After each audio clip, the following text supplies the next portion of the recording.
talking franchises here, bud. All right. I'm sure you guys are ready for the podcast today. Welcome to the franchise. We're ready to have a most excellent time, a most triumphant time here this morning, talking about two of the more legendary residents of San Dimas, California, Bill S. Preston, Esquire, and Ted Theodore Logan. I'm your host, Daniel Ehrenberg. I'd seen both of these. The new one will be new to me, but that's for next week, gang. We're talking about Excellent Adventure and Bogus Journey this week. Let me bring in my co-host. There he is, fucking killing it as always. I mean, I bet he looks awesome this morning, guys. Right? Yeah, there he is, Logan B. Adair. Yeah, I'm very excited. These movies went down super easy. I'm very excited. I've got my Stationphonic Oxygenetic Amplifier Graphophona della Reverberator right here beside me. You wrote that I down? can't wait to get going. Yeah, I did. That's pretty impressive. Yeah. That's Well, I good. had Good the attention subtitles to on. detail there. Well, I did too, but it still was insanely long. Well, it popped up and I was like, oh, that'll come up at some point. So I Okay. figured I'd bring it up right immediately. You fucking did. You nailed it. Yeah. You're like, let me get this out of the way. That's a lot. That's a mouthful. I don't want to be thinking about that. I'm All right. excited though. These are some good movies. Both of Yeah, them. I didn't really know much about the second one. I didn't know if people liked it or disliked it. And I was watching it and I was like, this shit's good. it is good. It's not as good as the first one, but it's very good. I agree. The first two Bill and Ted movies are legend, man. If there was never, I mean, I don't know how the third one is. I didn't watch it, but like, as far as I'm concerned, Bill and Ted's a perfect franchise. And not even just this. There was an animated series at the time that I used to watch called Bill and Ted's Excellent Adventures. It had Keanu, Alex Winter, and George Carlin all doing the voices. All right.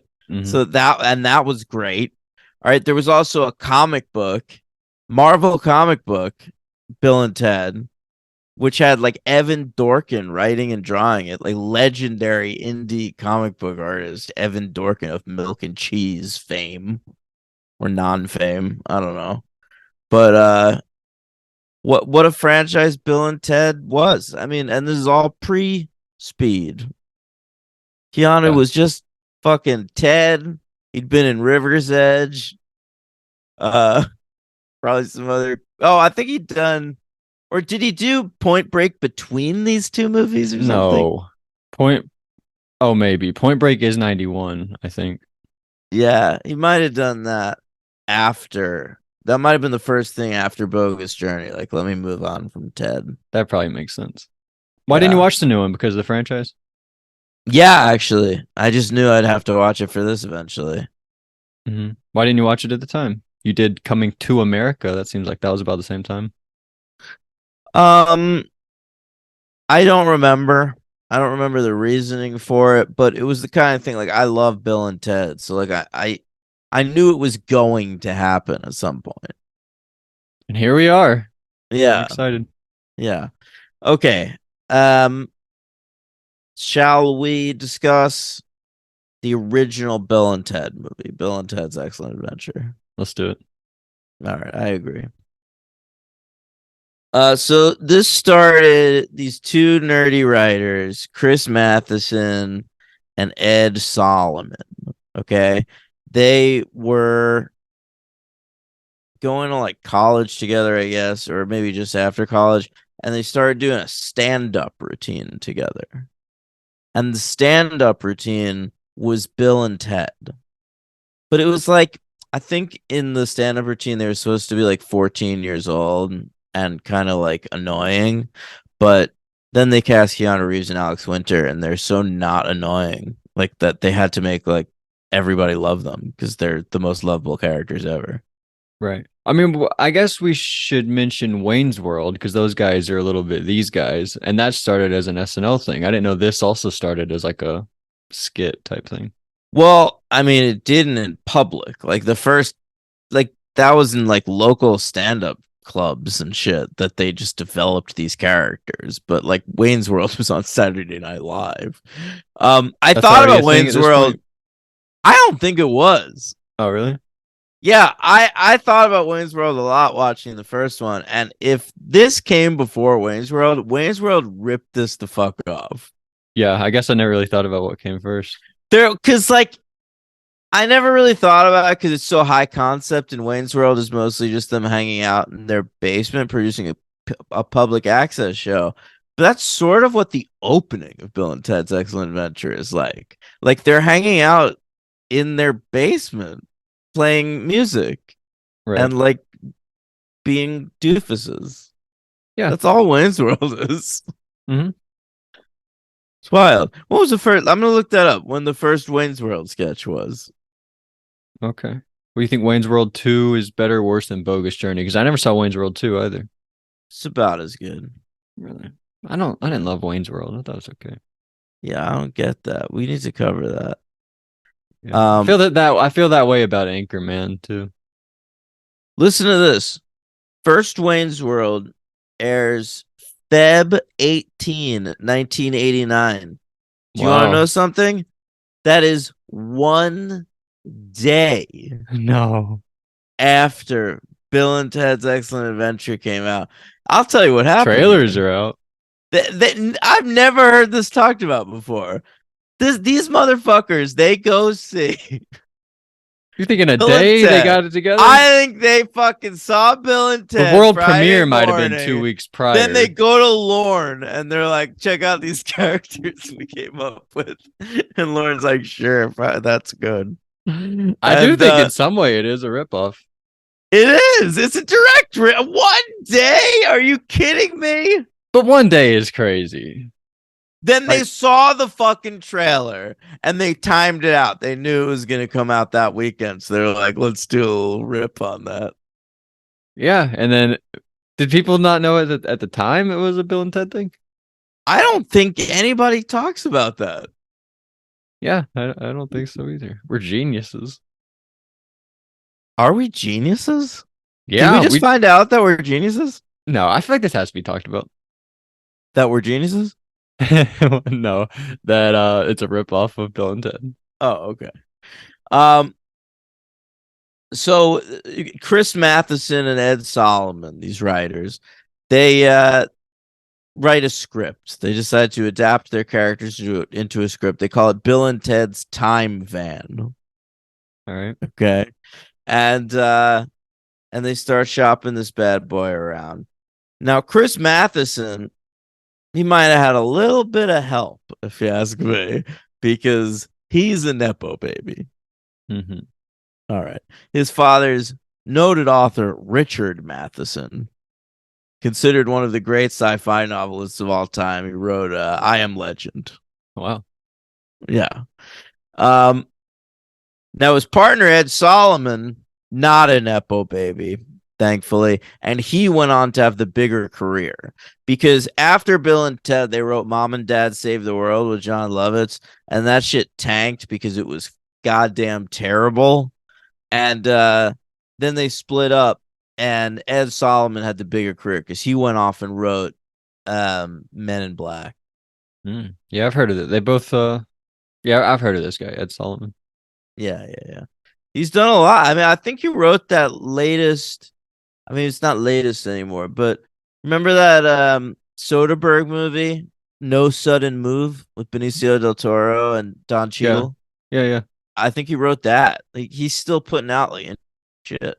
Ed All right. Solomon. That's cool. Yeah. So fuck his Nepo brother. I bet all the good shit in this movie is Ed Solomon, and Chris Matheson was the one who was like, have him say fag. Yeah, that was him, you think? Yeah, I think that was him.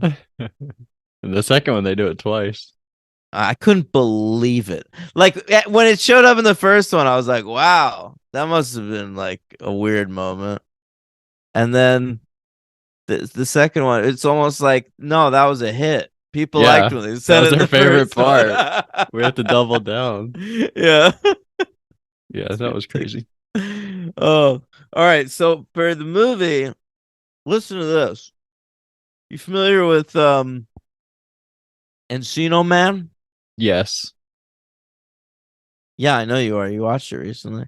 Yep. But I'll tell you what, in the casting for Bill and Ted, one of the final choices for Ted was Pauly Shore. One of the Hmm. final choices for Bill, Brendan Fraser. How about that? It's pretty great. Fraser. They could have had the magic of fucking Encino Man, I but mean, they traded it away for Bill and I don't Ted. think that's any worse. I don't either. I think that's just as good. Yeah.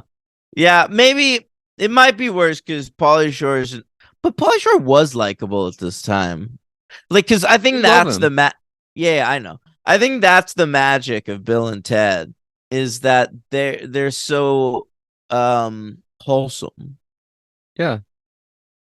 That's why it's jarring when they say the F thing. Yeah. You also tried to cast Polly Shore as Crush in Finding Nemo. Do you remember that? The Yeah, turtle? yeah, I do. I still think that would have been good. It would have been good, yeah. Yeah. All right.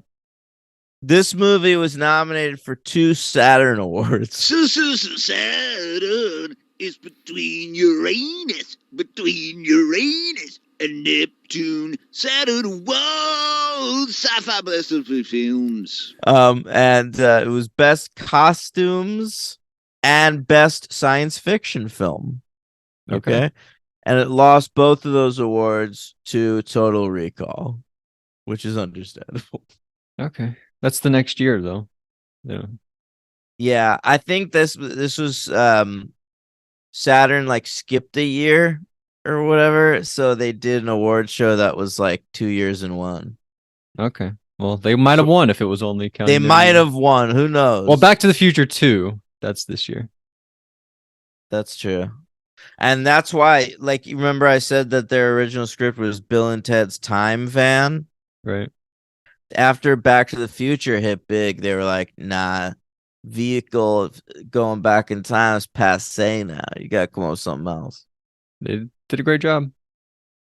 Well, I mean, they claim they didn't rip it off from Doctor Who, but Doctor Who had been doing Oh. time travel in a phone booth for fucking years before I didn't this. know that. Yeah. Wow. They couldn't have picked a third thing. Like those are the two big time travel things, Yeah, you can probably. only time travel in a vehicle or a phone booth, or I guess like some arcane time travel device, as in H.G. Wells' The Time Machine. You ever seen the movie About Time? He does that in a closet. He's got to go find a closet anytime he wants to go I through time. fucking remember. So lame. It's better than a bathroom. You got to go find a bathroom. Why you say that? I don't know. I was just coming up with something worse. I don't know. That's not that bad. There's bathrooms everywhere. Oh, come on.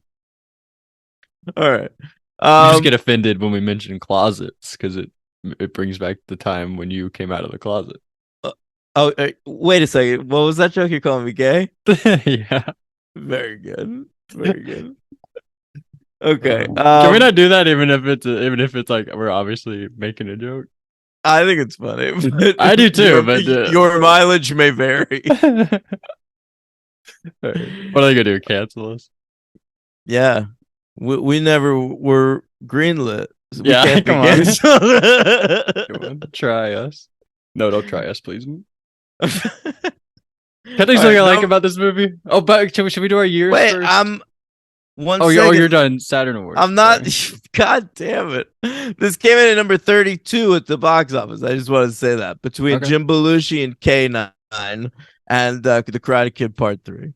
All right. You want That's to a do our movie? Jim Belushi and K9? well, Jim Belushi starred in a movie called K9. Oh, That was him being a detective with a dog. It's sort of like his Turner. I understand. Yeah. All right, 1989. You want to do this? Yeah, that's fine. So what you would do in top 10? Yeah, top 10.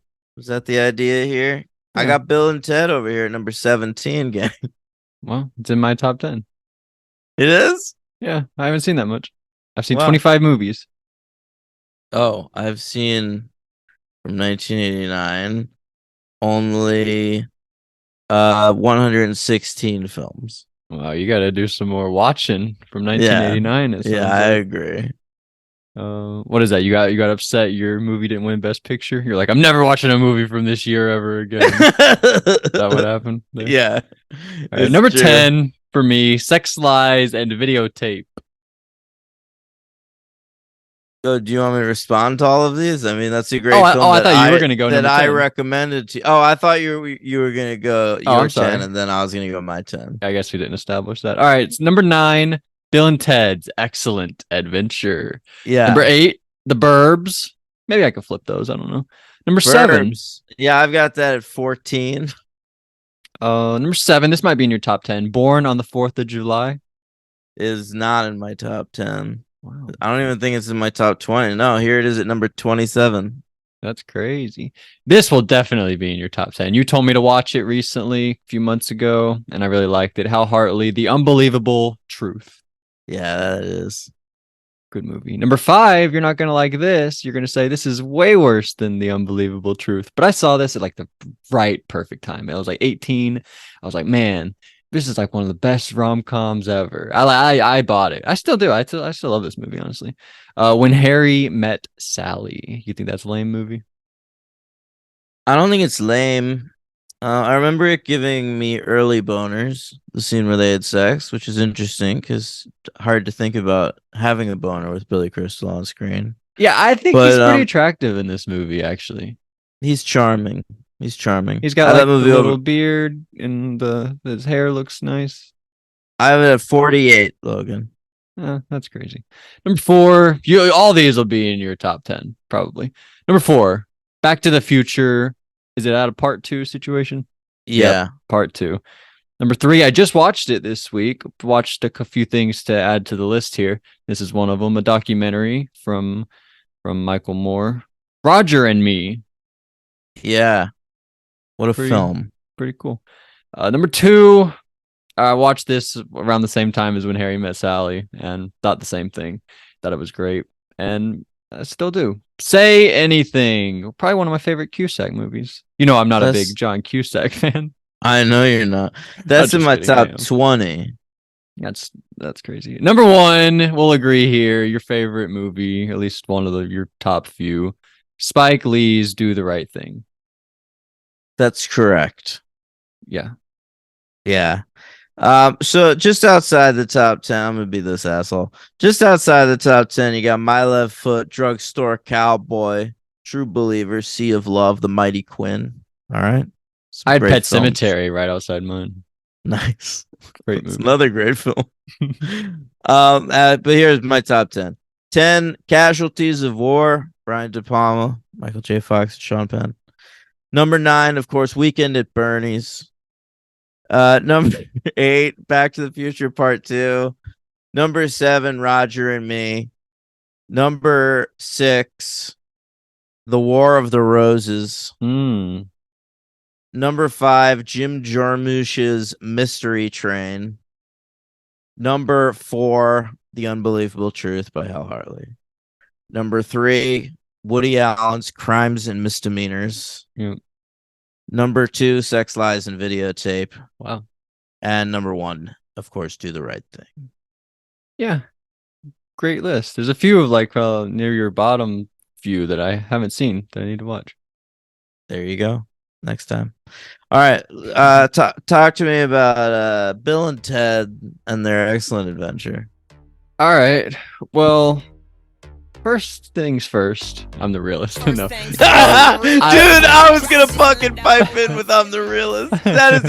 That ruined First Things First. Seriously, I think about that. It's like who you gonna call? You can't it say is that. Like that. I don't hear anybody say that anymore though. I'll watch an old movie and they'll be like, "Who are you gonna call? Ghostbusters." Yeah. they finish it off. They say Ghostbusters. No, I had that. I think that 2 is much funnier than 1. What do you think? In terms of Bill and Ted? But you mean Bogus Journey? Bogus Journey, yeah. What do you think I was talking about? No, Excellent Adventure is better on every level. I think too. I don't know. I think it might be better. You might be right about that, but I didn't laugh really that much in the first one. I laugh a lot in the first one. Okay. It's so silly. I think I like silliness. I mean, Wet Hot American Summer is my favorite comedy. That's a very silly movie. Um, but I think what I like the most about Excellent Adventure, and I sort of hadn't seen Bogus Journey in a while, and I was not really thinking about it while I was watching it, and I was watching Excellent Adventure, appreciating how low the stakes were. Like they're traveling through time and I mean, he's shit. gonna get shipped off to Alaska if they fail. That's the worst thing in the movie, though. Like the worst. And I mean, in terms of like stakes, Yeah, which and is two, it's life or like death. I guess the robots are gonna kill them. in the first one, I was thinking if this movie got made now, there would be villains in this movie. And then you get to the second movie and they added villains. And it's not fun. Like what I The like about robots are very fun. the first movie though is just party all the time, bro. I mean, it's a real Eddie Murphy situation. And like it's never it has no interest in plot, you know? Like the biggest obstacle in them getting these historical figures to their stupid school presentation was like Napoleon had to go to the water park. Right. We like had to go pick him up. And then the rest of them were running amok in the mall. Like it's ridiculous. It's never in doubt that they're gonna make it to this presentation. And that's what they have to make it to. A fucking school presentation just so they don't go to summer school. It's like I there's agree. there is absolutely nothing at stake in the movie. And so what you're left with is just these characters. And it's an amazing character demo. Their speech patterns and the two performances and the The air chemistry guitars. between Keanu Reeves and Alex Winter and the air guitars with the little sound effects. Yeah, the Like great editing in these movies. I agree. It's just totally delightful. The second one to me feels a little more lugubrious. All right, you gotta pick much smaller words. It feels burdened by having to tell a much more sort of But I thought um they nailed it. I loved everything with the robots. Like immediately, like when they are landing on Earth and they're like, "Yes, please land on that cat," and then they don't land on the cat and they're all bummed out. And then when they're like taking their heads off with each other and everything, I the loved it. head I thought thing that I was so don't I cool. that's a little too special effectsy for me. I thought it But was awesome. I Genuinely. I thought that I mean, look, it's just more Keanu Reeves and Alex Winter. I'm not complaining about that. More the fact that the robots were sent to Earth by like some fucking warlord from the future. Like I don't need that. Like I agree. I like in the future society of 2688 or whatever. It's just like this very you know, peaceful utopian society of people who are just being Because of their music, yeah. yeah, who are being excellent to one another, you know? Listen, I agree, but I just thought they like nailed it. I was in awe of a lot of the stuff and too, like when they're just like with themselves on screen, like it's simple stuff, but I just loved it. I thought the actors especially pulled it off tremendously. I thought they were great. But we'll get into two, I guess, right? Yeah, yeah. The first thing I really liked about the Excellent Adventure was the teacher tells him I guess tells both of them, right? They both have to pass, but they both have to pass, but it's only Ted that really has like implications. Well, I guess Bill will lose his friend and his band member partner, but Ted's the only one who's going to get in real trouble, right? Yeah, he's gonna get sent to Captain Oates. What But I like that the teacher says you must get an A plus or you fail. Like anything other than an A plus and they're failing. I really like that. That's funny. can I bring something up about So he's gonna get sent to an Alaskan military school, and the dude is Captain Oates. Now, in the OC, Logan, Captain Oates was a little toy horse that Seth Cohen liked to play with. Okay. Mhm. And I was thinking about Captain Oates during the first movie, and in the second movie, he's wearing a name tag. You actually meet Captain Oates.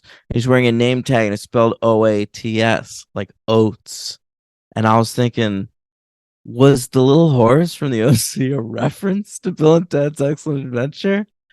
So somebody tweeted Josh Schwartz for me and find that out. Excuse What me. other way would Someone, oats be spelled, though? excuse me. Someone said a sweet X at Josh Schwartz for me and find that out. I would have assumed Oates, like Warren O-A-E. Oates. Okay. Yeah. All right. There we go. Mr. Oates. What is it? Captain Oates. Captain Oates. Yeah. Go ahead. I don't know, but That's yeah, all I basically, got. I'm gonna drop the mic now. basically, the presentation is that you have to figure out how the historical figures would view modern day San Dimas, basically. Right. And then the guy from the future sends them a phone booth. Rufus. Yeah, Rufus. He's cool, I guess. Yeah. I didn't like I him was in the thinking second about movie. I was thinking about how George Carlin is in that Kevin Smith movie Dogma, and Chris Rock plays a character named Rufus in that movie. And it's weird. Anytime I watch Dogma, I mean, which isn't that much anymore, but was a lot when I was younger. I would think about how they should have just named George Carlin Rufus. All right. There you go. All right, never Dogma mind. heads out there. Yeah, I'm sure there are a few. I liked Bill's mom. Bill's got a mom who is really young. She was like a senior when they were a freshman, but now she's his stepmom, and he always calls her Missy, but she's like, you gotta call me mom. And so he calls her mom. I thought she was great. What about her is great? I think I agree, but it's funny that you're singling her out. You singled her out, as noticed in your Letterboxd review, and now again here. Yeah. You were very taken with this actress. I think all of her facial expressions are great. Every time Bill calls her Missy, she's like, she looks all like disappointed. Like, I've told you a million times, you gotta call me. I think she's really great there. I think when she in the bedroom, when Dad comes in Bill's bedroom and they like kick him out so they can hook up. I think she's very funny there when she's like touching Dad's face, but then she's like realizes she's being weird, so she's like, "So guys, what's up with the band?" Like she gets back into that. I just thought she was really good. There's so much behind that character. Like the fact that she keeps like asking them to tell their teacher hello. And then when she runs into him at the auditorium at the end of the movie, I love how genuinely supportive she seems of Bill. I sort of don't love that in the next movie she's now with Ted's dad. Like, that's a funny idea in theory, but it makes the character less likable. I don't know. We don't really know the circumstances why it didn't work out with Bill's dad. I guess you're right. You think Ted's dad's just off limits, you're saying? That's not a cool move from Missy? Kind of. Look at Bill's dad. They're not friends, are they? Their kids are friends. That's now guy code or whatever it's called. You can't It's hook not up a with matter parents of your children. It's not a matter of guy code. I just sort of like their relationship in the first movie, even though it's kind of gross. It's like a little bit sweet. And then like they hooked up in their kid's bedroom on his bed. They kicked him out to do that. That's fucking hot, dude. I would do that if I was a parent. And I'm glad you're not a parent. Yeah, me too. But yeah, I it's sad at that party to see Bill's dad so upset. Like, he seems like a shell of his former self. No, I thought the opposite. I thought he was insane. He was like only there to like stalk her, basically. Well, once you let go of a girl like Missy, like, I mean, Missy was all great. There's no coming back from that, man. Come on, I guess for him, but I thought he was a real weirdo. I guess that's where we differ. You saw him as sympathetic. But I thought that was very funny. She's with Ted's dad in the next movie. I thought that was a Yeah. great joke. It's a good joke. I loved it. Okay. But all right, so they go.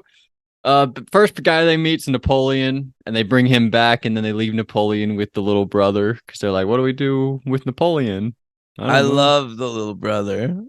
Yeah, he's cool. I love that he doesn't have like any character. He's just like this little guy who's around to help them out sometimes. But he like but he leaves sucks at it. Napoleon at the end, doesn't he? I know. Yeah, so that's a great move by the little brother. Was he And then- anybody, the little brother? I was thinking about didn't that while I was notice. watching the movie. I didn't look him up or anything. I didn't recognize him. I didn't either. I guess he's probably nobody. All right, go ahead. What if he was Mr. Nobody, Kurt Russell? That'd be Wow, crazy. wouldn't that be wild? Or if we Bob found out Odenkirk, he was nobody. Kurt Russell. What other nobodies are there? Gotta be some more. Mr. Nobody. Oh, right. That's Kurt Russell. Sorry. From Fast and Furious, yeah. Yeah. Deacon. Here he is. Fraser Bane. He's Wow, never in great anything name. else. Like I think you mean literally- Fraser Bane, but yeah. Wow, he works as a reality TV producer now. Wow, hopefully not on Big Brother. Logan, Or I he hate him. works. He works in the casting department of Big Brother. I'm not even joking. No. Yes. Oh man. I hope he found. I was gonna try to think of somebody really offensive, but I couldn't remember that guy's name who got kicked off for saying the N-word. Remember him? Yeah. Hey, what's that guy's name? No. I completely forgot. I don't remember either. But I bet he found like Swaggy C or something. Oh, Swaggy C. He's like a rich Yeah. billionaire these days. Swaggy C. Probably not Wow. a billionaire, but He's definitely fucking millions. swag, bro. He was mentioned on this latest episode of Big Brother. Did you see that? I did, yeah. He like is now with Rachel or something. Wait, what? No, never mind. Oh, you're talking In the about the in the stupid challenge challenge. with the- Yeah. I made that part up. I but thought Rachel Riley's voiceovers were delightful in that challenge. everybody's was. They got Brett Brett, and Rockstar, all those guys back. nice to see Rockstar. All right, let's go. Come on. Yeah. All right. So then we go. As Casey Clark once said, let's go. Oh, great job. We meet Socrates, we meet Billy the Kid, I like those guys. I thought that was crazy when they are just the executioners. Like, did they audition for that job? Like, did they have to like go through a tryout? I wish we could have seen some of the auditions. Yeah, we meet some of those guys. We meet Abraham Lincoln. You know, I like Joan of Arc. I thought she was pretty cool. She's the singing telegram girl from Clue the movie. Wow, didn't recognize her. I did. But you know, I thought she looked like was You know what I hate? I hate when I like am about to say something and then I forget about the thing that I'm about to say. Who's the girl from Girl Interrupted? Not Angelina Jolie. Winona Ryder. I thought she looked like Winona Ryder. Dude, when she first showed up, I thought it was Winona Ryder. Yeah. I'm with you on that. Yeah. I thought also that they were leaning to her being gay. That's interesting. I don't know what they were doing, but she found aerobics here in 1988 and brought it back to her time. So Very cool. Joan of Arc was the inventor of aerobics. I like when they introduce her at the presentation and they call her Miss of Arc. Yeah, that's very funny. They think Noah's wife is what he says at the beginning. They're like, Yeah. who's Joan of Arc? You said Noah's wife? That's pretty good. We meet Sigmund Freud. That's one of your favorite Freud. guys ever. Right? Rude. Why would Rude. he be one of my favorite guys? Because he's obsessed with cocks? Are you Yeah, he's calling just me like a gay weird sex again? guy. Is that No, your new move? That's not what I meant by that. He's just like a weird sex guy, right? I Weird guess so. weird psychology weirdo. I don't know. Genghis Khan. That guy Yeah. was cool. He did some fighting in like I a Dick's Sporting recognize Goods. that actor. Really? I thought so. I'm gonna I look it didn't. up real quick. You keep I talking. thought Lincoln was a good actor. Lincoln had a lot of talking. I thought he did good. Oh yeah, dude, he's in like Die Hard and Lethal Weapon and Big Trouble in Little China. He's like a big Genghis like Khan? yeah, he's in a lot of movies in the 80s as like an angry henchman Asian guy. All right. Yeah. That's great. All right, so is that it? Who else did we meet? I don't know. Did you get all of them? I loved the Abraham Lincoln guy. Yeah, he was really great. I think he's super good. I think it's a genuinely good Better than Daniel performance. Day-Lewis, if you ask me. Well, that was what I said in my letterbox review. Oh, really? Yeah, but I really do think it's like a good portrayal of Abraham Lincoln. Like I would watch this guy in a whole movie. Yeah, I've never like been sad that he got shot until this movie, and I was like, "Oh, this guy got shot. That's a bummer." Like Damn. I feel like Bill and Ted should warn him. That would have been a great moment. God damn. Yeah, That would have been so good, actually. dude, stay out of the theater, bro. Like we don't even know. Like maybe he might have not listened and gone anyway, but at least the warning would have been good. That would have been very funny. Yeah. I like when they're going through time near the end and they read on that paper and they're like, duck. And then they duck and the guy stands up and walks by. I like that moment. Yeah. I like anything involving the fact that they can just say, like, let's put the key here, and then like it'll just be there. Like that moment where they find the key and they're like, let's remember to do that. We did remember to do it. Look. Yeah. Like the sort of time travel paradoxes of this movie, A, make more sense to me than most other time travel movies. That's true. And B, are like really fucking funny. Like they do a lot of interesting, funny stuff with it. Yeah, Like I like it in like the next one, stuff too. Back to the Future didn't do, because Back to the Future was like too interested in like trying to tell like a like a real time travel story. Mm-hmm. Yeah, I guess he couldn't just be like, oh, now I don't have the almanac anymore. No problem. No issues. Right, Like, exactly. Yeah. Or now Elizabeth Shue's not on the porch anymore. We don't have to go save her off the porch or whatever happened with Elizabeth Shue. Or is she in the first one? I always forget which one she's in and which one she's not in. I think she's in the sequels. It's a different one on the first one. I could have that backwards, but that's what I thought it was. Yeah. But this is a great movie. What else you want to say? I don't know. They pass, they make an A+, and they make great music and save the world. Yeah. And they get the Keanu and Alex Winter just like fucking the tops together. Yeah. We had a question. I guess we'll go ahead and get to it. Somebody asked, Ross Beck said, why? Oh, no, this is David. Said, why didn't Alex Winter have a bigger career? Why do you think Alex didn't have a bigger career? I don't know a lot about him. I just know him from these movies. I mean, I'll tell you, it wasn't the fault of Bill and Ted, really. It's that he had this like sketch comedy troupe around this time, and he was trying to get that off the ground, and they had a show briefly and it got canceled very quickly, and they made a movie called Freaked together, and that like nobody went to see it. Like it tanked. I don't even know if it was given a full release. But I mean, that's basically what happened to Alex Winter. And then he like found a spot for himself in the entertainment industry where he wasn't, it was sort of like, I guess like short round, like he wasn't really looking for work. He was doing all this other shit. He directs a lot of documentaries. Have you seen them? No, but like he's a fairly well respected documentary director. He did one on like Bitcoin, I want to say, that made some noise when it came out. All right. I didn't know that. A lot of his docs are about like the tech industry. All right, so he's out there doing stuff, and he came back for the third one. So yeah, like I don't feel bad for Alex Winter. He found a spot for himself in the entertainment industry.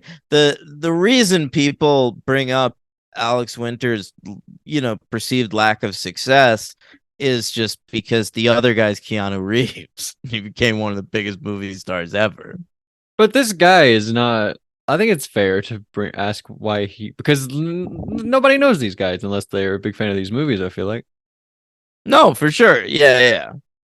I mean, but I feel like he probably would have wanted a bigger career. You act like he was just like fine doing that other stuff. No. He would have wanted a bigger career, but it's just like it's the kind of thing where you get enough failures in Hollywood, like this isn't even really a thing anymore because name recognition is so important now. But like back then, like you'd have like a couple things tank and like you were locked out. You Right. couldn't make shit anymore. Yeah, it is a completely different time. Um, Yeah. but all right, that's interesting. I didn't know all that. Maybe I'll watch a documentary by next week. All right, but I think I'm gonna give it a 4. Like it is funny. It's sweet. The actors are great. It's directed perfectly fine. There's nothing wrong with Stephen it. Herrick. We didn't even talk about him. Yeah, Stephen Herrick is the director of this movie, and he is we've covered him on the podcast twice before. Okay, on what? His first film, this was his second film. His first film was Critters, the original Critters. Yeah. And after this, he did Don't Tell Mom the Babysitter's Dead and the original Mighty Ducks. Wow. Yeah, he had kind of a big career. I think he also did that like Three Musketeers movie with like who was in that? Like Charlie Sheen or something. Yeah. Uh, and Holy Man with Eddie Murphy. He had like a big 90s. Oh, Mr. Holland's Opus. He fucking Oh. directed that. Like he was kind of big in the 90s. And then like Alex Winter, I guess, he just had like too many things fail. There was Life or Something Like It with Angelina Jolie and this movie Man of the House with Tommy Lee Jones that like didn't make any money. And then he got fucked over. He did make The Chaperone with Triple H, which I think you brought up last week randomly. No, not randomly, because he's in Blade. One of the Blades, right? Yeah, Blade Trinity. Yeah, I think that's when it came out. But that's pretty cool. What do you give it? 4? Like you liked Also it a more than me? 4. Yeah, I love this movie. I can't go full 5, but 4 for sure. For sure. My MVP has gotta go. I gotta go Keanu Reeves. I'm also gonna He's go just so Keanu Reeves. clearly like this dude's a star. I know. And my LVP, I'm gonna go with Keanu Reeves' dad for trying to send him to fucking Alaska military school. Wow. Not Yeah, fair. that guy, I will say, dick move, right? Yeah, seriously. Pretty lame, bro. Where's his mom? I guess he doesn't have one, right? Because he's with Missy in the next movie. Yeah, we never learned. Yeah, guy's an asshole. Stuck with that dad. I feel like he killed her probably. He is a cop, isn't he? Yes, he is. You're right. ACAB includes Ted Theodore Logan's dad, Officer Logan. Um, I'm gonna go with. Do I like all? Hmm. Can I say Who I did the thought least? Beethoven, maybe? I think Billy the Kid could have been better casting. I thought he was pretty good. He was okay. He is in it a lot. Maybe that's fair. So I do think Socrates is way better. Yeah, Socrates is so much better, dude. That's a good call. Uh, yeah. I also want to say the one thing about this movie, I never think about it as being a summer movie because so much of it involves like a school project or whatever. But it's the end of the year, and there's that long sequence at the water park that's really charming. Mhm. And like, I think this is a movie now. If that's a kind of movie you should put on in like July, All Fourth of right. July weekend. Watch a little Bill and Ted. I love it. I never thought about that either. Yeah, I like when they go bowling also. That's of fun. course. Yeah. All right. Um, Let's move on to Bill and Ted's Bogus Journey. It comes out 2 years later, 1991, July 19th, 1991, the week before my birthday, Logan. wow. Did you go see it? I wanted to, and my mom vetoed it. Wow, she had veto powers for your She birthday? did, and she rarely used it, but she did on this one. Why? Did she hate the first one? No, I don't even think she like knew about the first one or gave a shit. I think the posters were all over town, Bogus Journey, and William Sadler was on them as the Grim Reaper. And I think she was like, this is gonna be scary. Yeah, that's fair. Yeah. First movie I ever went to, Batman, I had to sit in the lobby most of the movie because I was so terrified of Jack Nicholson as the Joker. And so I think she was worried about a similar experience. Yeah. All right. Good call, Mom. Do you remember Yeah. what other time she used her veto privileges? I don't know that she ever did again. She didn't like me watching Married with Children for some reason. That was like the only other thing. Is that the Damon Wayans show? No, that's My Wife and Kids. What's wrong with you? Oh, that's a similar title. Come on, cut me some slack. Married with Children with the Bundys. That's literally Ed the same O'Neill title. and Married with Christina Children, My Wife and Kids. The same Yeah, title. but they came out like fucking 15 years apart. Okay, well, I didn't know.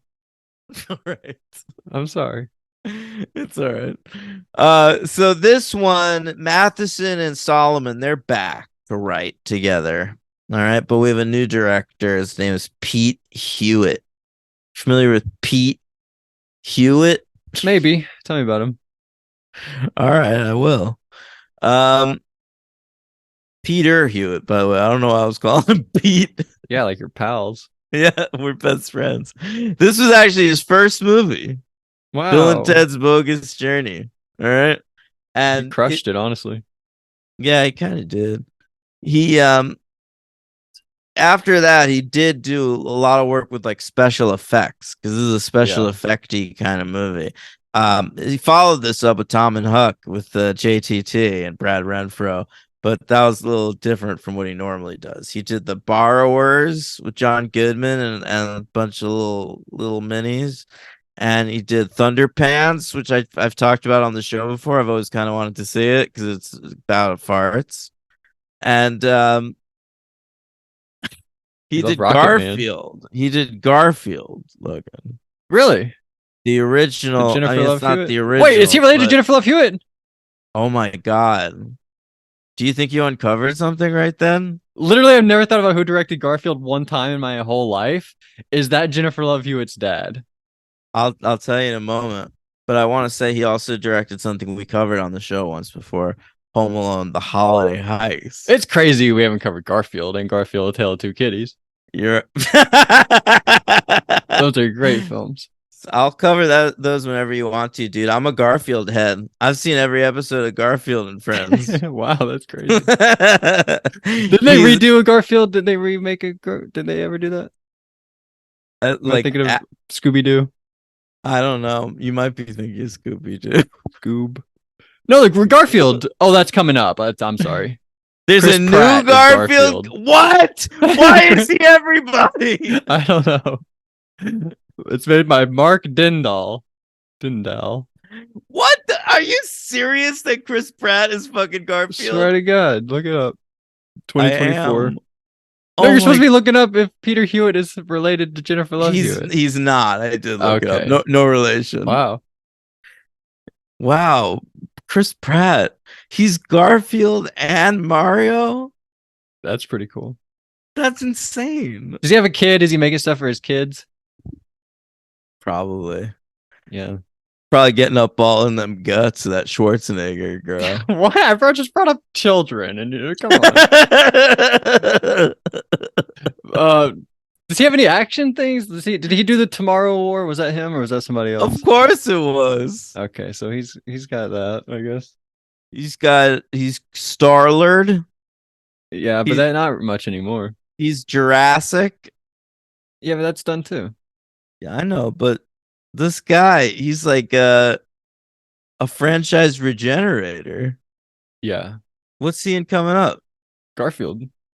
But I mean, I know. But besides that, I don't know. Should I click on him? Find out. Looks like I've updated my IMDb. The Electric State, and I hate it. Why? There's like, let me know if you guys have this problem. I updated my IMDb on my phone, and there are like ads all over the place, and the way that the app is now structured is stupid. You have to like click on the actor. Like, it's really, I hate it. I'm pretty sure I dealt with this update like a year ago. Oh yeah, I haven't updated in a long time. Yeah. But he's not much stuff. I mean, next year, just Garfield and one other thing, The Electric State. which is a show. It seems like Oh, yeah. 3 hour, slow it 40-minute down. long thing. Christoph Pratt. Oh, it's made by the Russo brothers Oh, he loves those guys. with And Millie they Bobby love him Brown. right back. Millie Bobby Brown and Kiwi Kwan. Wow. Can I make a prediction? You won't be watching it? Maybe we hear about Chris Pratt cheating on the Schwarzenegger with Millie Bobby Brown. Lock it in, guys. That's the D Train's prediction. Yeah. Chris Pratt and Millie Bobby Brown. Millie Go Bobby even Pratt. younger. She's married too, though. She just got married, I think. Yeah, she's gonna cheat too. All right. I know lock she it just down. got married. Oh, Didn't there she we get go. married to someone weird too? Like John Bon Jovi's kid or something? I didn't know it was somebody famous at all. Or maybe it's John Bon Jovi. I thought he was like a. Well, no, but he's related to somebody. I didn't think he was anybody at all.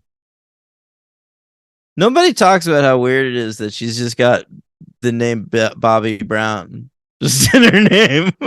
Yeah, I mean, By the way, it's Jake Bon Jovi, the son of John Bon Jovi. yeah, I'm looking at it. John Bon Jovi spells his name like that too. I think that's like how it's supposed to be spelled, but he changed it because it doesn't look as good as a band name. Yeah, he's a genius. All right, whatever. Jake Bon Jovi, like Jake All right. Busey. Yeah, that generation loved naming their kid Jake. Yep. They might be two different generations. Jake Busey's got to be really old. You're probably right. He was in Starship Troopers. All right, well, let's talk about so that's Pete Hewitt. Yeah. Great segment on Pete Hewitt, Logan. We nailed that. This came out. Oh, I got something. The DP, director of photography. All right, his name. I only got it because his name was interesting, and I saw it at the end of the movie, and I was like, "What?" His name was Oliver Wood, which is a Harry Potter character. So I got this down. And guess what? This guy is a fucking franchise all-star. He did Die Hard 2, starring William Sadler. He did Sister Act 2, Scooby-Doo 2, Monsters Unleashed. Sister Act 2, Back in the Habit. Sorry. One The of my first three favorite sequel Bourne titles. movies. Bourne Identity, Supremacy, Ultimatum. The Fantastic Four, the Tim Story movie. Anchorman 2. Fantastic Four and Where to Find Them. Okay. Jack Reacher, Never Go Back. And The Equalizer 2, which we'll watch The Equalizer 3 Yeah, one day. we'll we watch promise. the fucking Equalizer 3. Leave me alone. God damn it.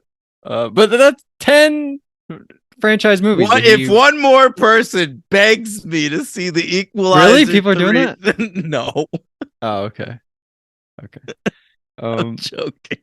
What if Henry was like, God, I gotta listen to something this week. Are you guys really not gonna go see Equalizer 3? That would never happen. Has he seen it yet? No, he hasn't, but I bet he's pumped as fuck. He's like, that or Bottoms. I'm going to see Equalizer 3. Oh, he's definitely more into Equalizer 3 than Bottoms, dude. Yeah. By the way, Nun, we will go see The Nun, though, when that comes out. I think that's coming out. Yeah, we're gonna do a bonus we'll try to do that next episode week. on Nun 2. I brought it up to my girlfriend. She was like so pumped to see the Nun 2. I was like, Really? God damn, I'm with the right girl. Does she love the Nun 1? Or she just loves the I don't even Conjuring think world? so. I just I guess just that. Me too. Me too. Like they probably have like 3 movies I like in this universe, but I'll keep going. Conjuring 1, Conjuring 2. I like Annabelle Creation. Oh yeah, that one's all right. Yeah. And What La else is Llorona's there? okay. La Llorona's okay. Yeah, I have sort of a weird soft spot for La Llorona. Yeah, I agree. I agreed with everything you guys said in your episode. That's a good Oh. episode. Thanks, Logan. Yeah. All right. So this movie had a higher budget, double the budget, $20 million. Wow. And it made just a little less, 38 million. Not bad. I mean, you got to if you double they say you double your budget for your marketing. That's not very good. Well, no, I'm saying like it. I don't know what they were thinking. Like, did they think this movie was gonna make double what the last one made? No, it made around the same thing. It just looks like less because it's higher budget. Yeah, but like I'm saying like they actually might have lost money.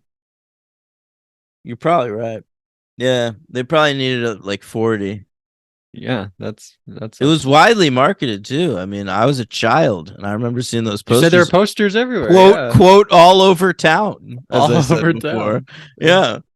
Um now Saturn Awards, they recognized this film They as better. something special. All right. They nominated for best special effects, but it lost to Terminator 2. That's fair enough. Judgment Day. Yeah. And but I'll tell you what, this actually won a pretty major Saturn Award, Logan. Okay. William Sadler was the winner of Best Supporting Actor Of the whole year. of the whole year. Holy right. shit. He beat Gary Oldman in JFK. He Well, beat keep in mind it's all genre films. Oh, okay. Yeah. Never mind. But I mean, he beat Robert Patrick for T2. That's pretty cool. Yeah. I think also Alan Rickman for at Robin Hood, what is it? Prince of Thieves. Oh, I don't know. Yeah. So I mean, pretty good. I'll tell you what else. Here, I'm pulling it up. He beat Alan Arkin in Edward Scissorhands. All right. Okay. He beat the evil husband in Sleeping with the Enemy. He beat Wayne Newton in The Dark Backward. All right, what a year it was. But William Sadler walked away with Best Supporting Actor. I feel great about that. I feel great about it too. Yeah. The very next year, Robin Williams won for playing the genie. Okay. Fair enough. All right. This came in at number 34 at the box office. Right between Steven Seagal's Out for Justice and Kenneth Branagh's Dead Again. Kenneth Branagh's around making movies. Yeah. Dead Again's great. Do you want to do that year? Yeah, let's do it. Okay. You go Let's hear first your- this time. Oh, wow. He wants to Or if change you want it me up. to go first, okay. No, that's fine. It doesn't matter. My 1991 list. You got number 10, Kenneth Branagh's Dead Again. Yeah. All right. Number 9, Cape Fear by love it. Scorsese. Number 8, Spike Lee's Jungle Fever. Number 7, Gus Van Sant's My Own Private Idaho. Oh, also starring Keanu. Yeah, that's right. Big year for Keanu. Number 6, Huge T2, year. Judd. Point Break too this year, we said. This is like one of the biggest years. Oh, we ever yeah, had. you're right. I have that at number 15. It's like this, and what was the year where he did like he had like a John Wick and Toy Story, where he had like all those coming out that same year. Yeah, yeah. Toy And Story, like he recently. showed up in that Asian rom-com. What was? Sorry. Crazy Rich Always be my maybe. maybe. So 7, My Own Private Idaho. 6 is T2, Judgment Day. 5, Jim Jarmusch's Night on Earth. Number 4, He won John. both years, right? Yeah, it's true. He was on fire back then. Number 4, City of Hope by John Sayles. Number 3 is Barton Fink. Number 2, Barton Fink's the Coen brothers. Everyone knows that. Number 2, Boys in the Hood, and number 1, Silence of the Lambs. And I'll say right out. Boys in the Hood over Barton Fink. I didn't expect that. Yeah. I'll say right outside the top 10, you got Defending Your Life, The Man in the Moon, JFK, Dogfight, Point Break, People Under the Stairs, etc. The Commitments. All right, go ahead. All right, number 10, Bill and Ted's Bogus Journey. Knocked out Beauty and the Beast. Sorry, Beauty and the Beast. Bogus Journey is my number 56. All right, pretty solid. Where did my number 9, The Last Boy Scout, land for you? 27. All right, we're making our way up the list. Number 8, you already said in your top 10, Cape Fear. So that's pretty good. Number 7, I forgot where this was. Terminator 2, Judgment Day. Yeah, and that was my number 6. Number 6, you didn't make your top 10, Point Break. I love this movie. Yep, 15 for me. Great movie, though. This was your number 2, Boys in the Hood. Yeah. And then my number 4 was your number 3, Barton Fink. My number 3 was not on your list. It's a documentary made by what's her name? I don't know what you're talking about. Uh, uh, Francis Ford Coppola's wife. What's her name? Oh, you're talking about Hearts of Darkness? Yeah, Hearts of Darkness, better than Apocalypse Now. And Eleanor then Coppola, by the way. okay, yeah, shout out to her for giving us Sophia, who just made a movie that came out at Venice Film Festival yesterday. I think. Did it? Wow. Yeah, to date this. Maybe you're listening to this in 4 years. You're like, wow, that Priscilla came out at Venice this week. That's cool. She got like a standing ovation, but they all do. I think they all get standing ovations. They My do. number two, just watched it the other day and I loved it. I thought it was great. Went to Letterboxd. Daniel gave it 4 stars. JFK. And my number one. Hey, it's my number 13. I know. It's my number two. And my number one, Silence of the Lambs. Yeah, pretty undeniable. All right, so let's get into Bogus Journey. Talk to me. Yeah. Well, we've got robots. We've got Evil Bill and we've got Evil Ted. Wait, I didn't bring something up early on, and we like. I liked how the in the last movie how when past, or when like Bill and Ted come in in the telephone booth to visit like old Bill and Ted. I like how they're just like they have their they have like an overshirt on, but like they have it taken off and like undone around their waist, and like they have they just like change their outfit slightly. You know what I'm talking about? Yeah. I think that's a nice touch. I thought that Bill was too devoted to that hat in this movie. Really? I don't even think I noticed. He wears a hat, a backwards baseball cap, the entire movie. Yeah. And to the point where even when they show like a flashback of young Bill, the kid is wearing the baseball cap. And I was like, but he didn't wear that in the first movie. So what was that, like a 1-year anomaly? He chose not to wear the cap and then went back That's to it. interesting. I didn't notice that. That's very funny though. I think you're right. I think that was his 1 year of not wearing the hat that we caught him in the first movie. I know. We just caught him in this weird hatless year. That's very cool. I like that flashback, that old woman. I was like, oh my god, this is disgusting. This is so This gross. movie has an element of the macabre about it. Like it feels almost influenced by Tim Burton movies. The production design of some of like the afterlife shit feels Burton-y to me. And yeah, the sort I was of getting like Matilda vibes a little bit. Yeah, well, I think Like Danny Matilda's DeVito, maybe. also influenced by Tim Burton. All right, but yeah, fair enough. Danny DeVito for sure. Yeah, he loves playing with like weird Dutch angles and shit. Mm-hmm. And this movie has a lot of that. I think that's why I liked it so much. It was just like at every turn, I was like, "Oh, this is great! This is great! This is great!" It's such a weird choice for a Bill and Ted sequel. I mean, to have like an extended, fucking basically parody of the Seventh Seal halfway through the movie. That's like the big set piece. So crazy. Yeah, yeah. But that was great. They played Twister and all of that stuff. Yeah, Battleship. You sunk my battleship. We hear the say, which was very funny. Clue. He said he thinks that it was somebody else, but he got it wrong. He lied. I love Keanu's indignance in that scene. You said mustard, man. Yeah, well, he did. That guy was trying to get away with a lie. I know. Tried to switch to plum. So they say the F word a few times. What? Yeah. It's not great. Talked about it. How'd they use it in the second one? Because in the first one, it was just like a quick moment of gay panic, right? They hug each other and then they get grossed out. Well, maybe. But in the second one, it's like the same thing. It's like they're up on the cliff and I think they hug each other and then they say it. And then they say it again when they see Satan. They just call Satan the F slur. So right. That's the worst thing you can call somebody. Yeah. All right. So one moment that I figured you probably would have liked, right? They step on like a like there's like a camera underneath a glass thing that they're walking on, so we're seeing like their feet. God. And the Grim Reaper is not wearing any shoes, so you just see like his gross feet pressed up against the glass. Did you like that moment?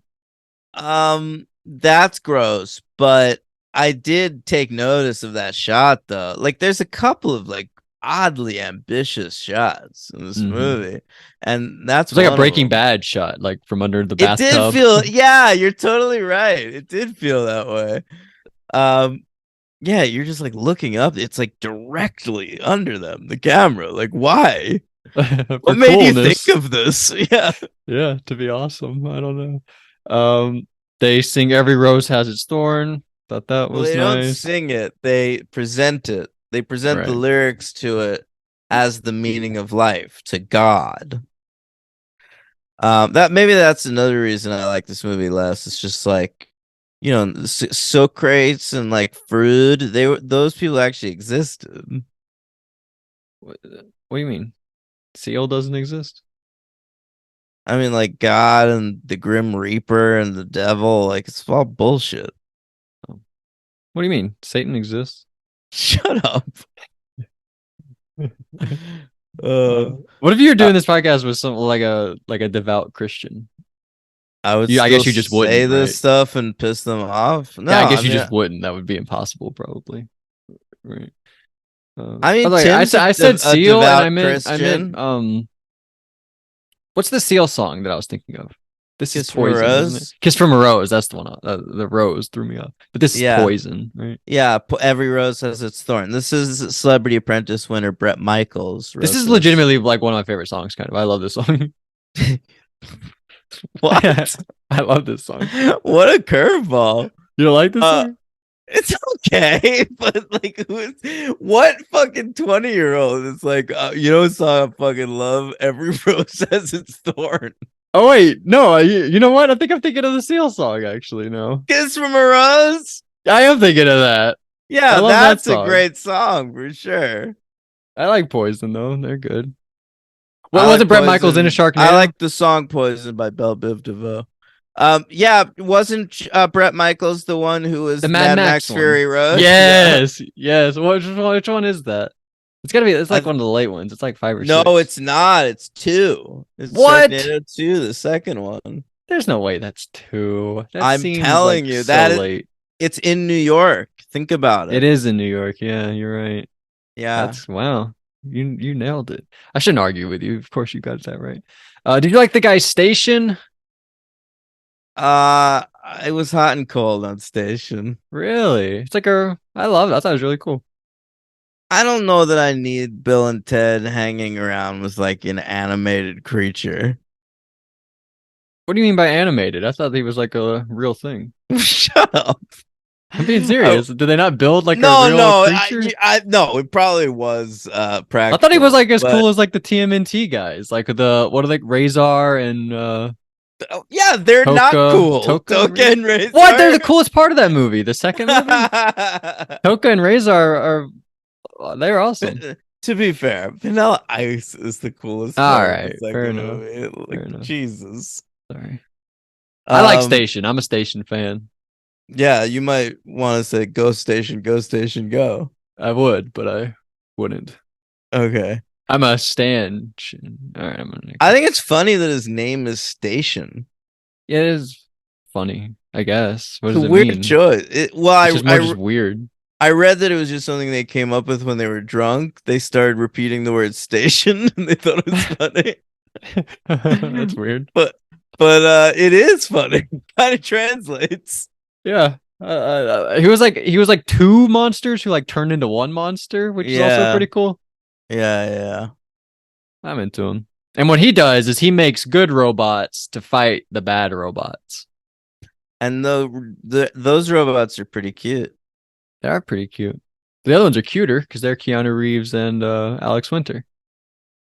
Yeah, true. I love the effect early on, by the way, when we see them like remove their face and we see their robots underneath, and then they just put the face back on, and we just have Keanu and Alex Winter like pulling their cheeks out, you know? Alex Winter was really making a meal out of that moment. I thought he was genuinely great in these movies. I was impressed by him, and I thought the same thing. Yeah, Why doesn't he have a bigger career? But you no, answered it, I guess. I answered it practically, but I'm not saying he shouldn't have a bigger career. Like I think he's really great in these movies. He's really funny and really authentic, I thought. Yeah. He doesn't seem. It's not like Keanu. Keanu's the breakout star of these movies, I guess, but they are such a team. You know, it like Right. Keanu. But doesn't Keanu is stand good too out because he as- he doesn't act like a. I guess he hadn't made any great big movies at this point, but he doesn't act above Alex Winter in any way either. No, that's true. You're right. They But I seem. guess he's not above him really much. I think they're close. They seem like they really like each other.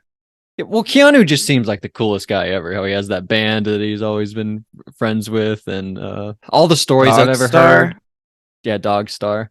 All and every story I've ever heard about people that have met Keanu Reeves say that he's like the nicest guy ever. So that doesn't surprise me.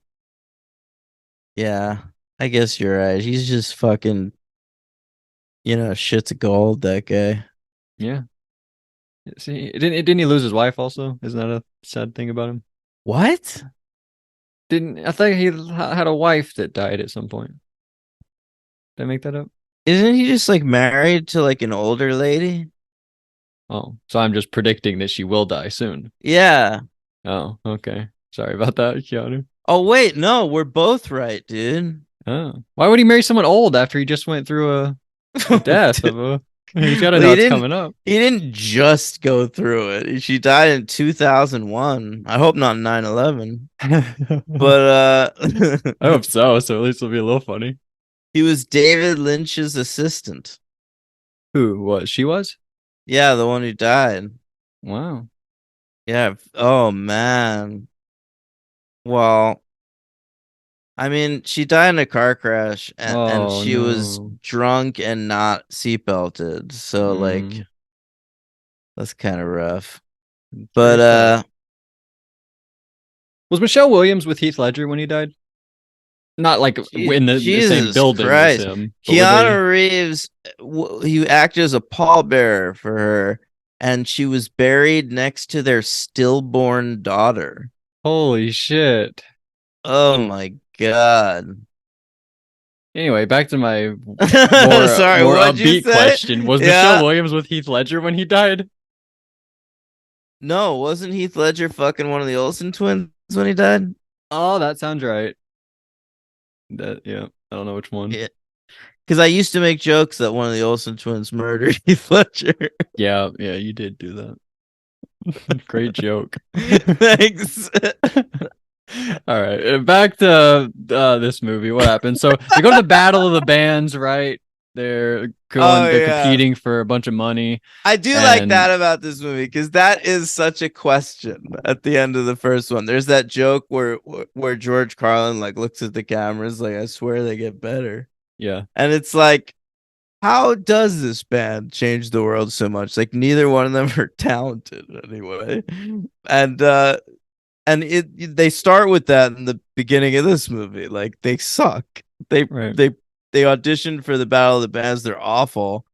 And Pam Grier is there and I was lets wondering them. who that was. It was fucking Pam Grier. Yeah. And she lets them into the Battle of the Bands, but you later find out that Pam Grier was George Carlin the whole time, Right. And that's why, like, why you wouldn't have gotten it if not for me, like, because they're fucking awful. But I guess then they go away to like a monastery for like 16 months and learn the guitar. Yeah, and they come back. They've got great new haircuts and beards And and kids. babies. Yeah, they got babies on their backs, on little backpacks. Yeah, that was very cool. And then they play. I did like the end, by the way, when they do the thing from the beginning where they're like, "We have the key," and they're like, "Well, I have a gun that I brought from the past." But then the gun had like the Wild Stallions thing, like "We love the Wild Stallions" little thing in it. All that stuff that they did again, I thought was very funny. But then they perform a great song, right? Yeah, Go, it was Ninja, go Ninja, go. It wasn't as good as that song. Yeah, I guess so. I don't even remember what it was. Me neither. But it was good. It was something about rock and roll. All right. Well, I think I might give it a 4, honestly. Wow. Listen to this guy. I'm gonna stick with 3. I feel that this one's a 3. There's ups and downs, but I appreciate the ambition of it. When I was a kid, like my mom wasn't wrong. I watched it like a couple of years after it came out, and it genuinely did spook me a little bit. Like the afterlife stuff. There's something kind of disturbing about it.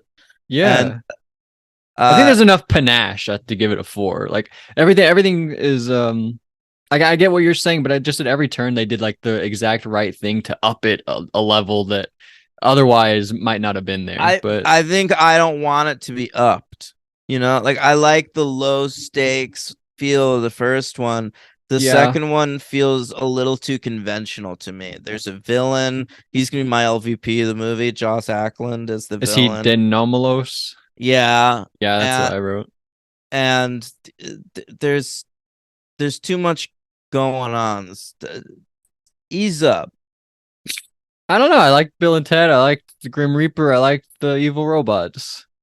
I don't know what to say. I like all that too. I'm giving it a 3. I like the movie. Yeah. Okay.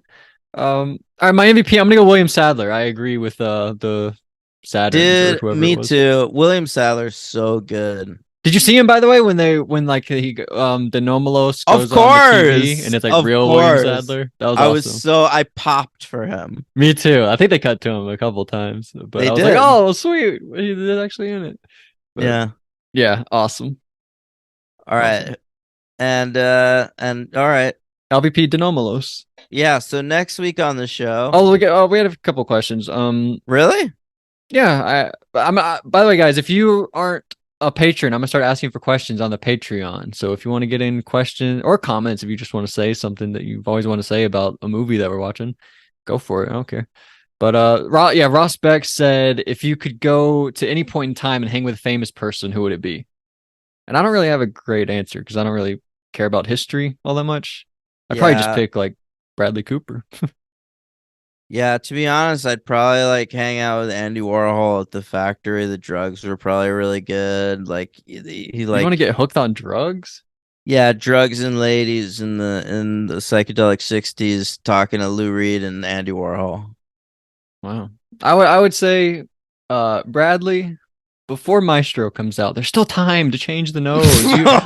You'd get away with everything. Like people would love the movie and you would have Can I say something? Can I say something? What? I'm Jewish. I'm not offended by the nose. The guy had a big nose. It's fine. I don't give a shit. All right, you heard it here first. Daniel doesn't care. I do think it's a weird choice. Like Bradley Cooper has a large nose as it is. It's pretty weird. And then nobody said anything. That's also pretty weird. Well, there you go. Daniel's not offended.